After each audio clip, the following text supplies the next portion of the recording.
नमस्कार, मी मयूर विकास समाचार मध्ये आपलं स्वागत। पालघर जिल्ह्यात अनेक उमेदवारांचे अर्ज दाखल झाले आहे। गेल्या 2 दिवसांपासून जिल्हाधिकारी कार्यालय परिसर विविध राजकीय पक्षांच्या कार्यकर्त्यांनी गजबजून गेला होता।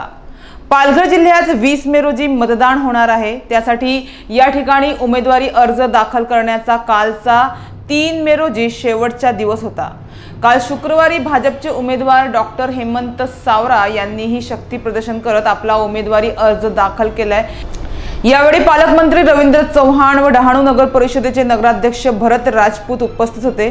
त्यानंतर बहुजन विकास आघाडीचे उमेदवार राजेश पाटील यांनी आपला आणखी एक अर्ज दाखल केला। यावेळी आमदार हितेंद्र ठाकूर, माजी महापौर राजीव पाटील व अन्य नेते उपस्थित होते। मात्र 6 मे रोजी अर्ज मागे घेण्याचा शेवटचा दिवस आहे। त्या दिवशी या मतदारसंघातील लढतीचे चित्र स्पष्ट होईल। मात्र या मतदारसंघात महाविकास आघाडी, भाजप व बहुजन विकास आघाडी अशा तिघांमध्ये तिरंगी लढती होत आहेत। या मतदारसंघात सुमारे एकूण 20,89,710 मतदार असून त्यापैकी 10 लाख महिला तर 11 लाख पुरुष मतदार आहेत।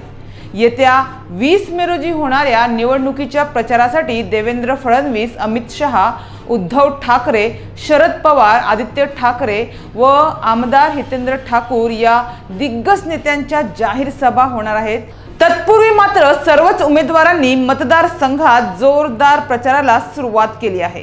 प्रचंड क्षेत्रफळ असलेल्या या मतदारसंघात प्रचार करताना उमेदवारांना चांगलाच घाम फुटणार आहे। जिल्ह्याचे तापमान चढत्या कमानीवर आरूढ झाले असताना उमेदवार घामाच्या धारा वाहत असूनही पाडेच्या पाडे पिंजून काढत आहे। सध्या या मतदारसंघात उमेदवारांची भाऊ गर्दी झालेली पाहायला मिळत असली तरी अर्ज मागे घेण्याच्या तारखेला म्हणजे 6 मे रोजी अनेक उमेदवार माघार घेण्याची शक्यता आहे।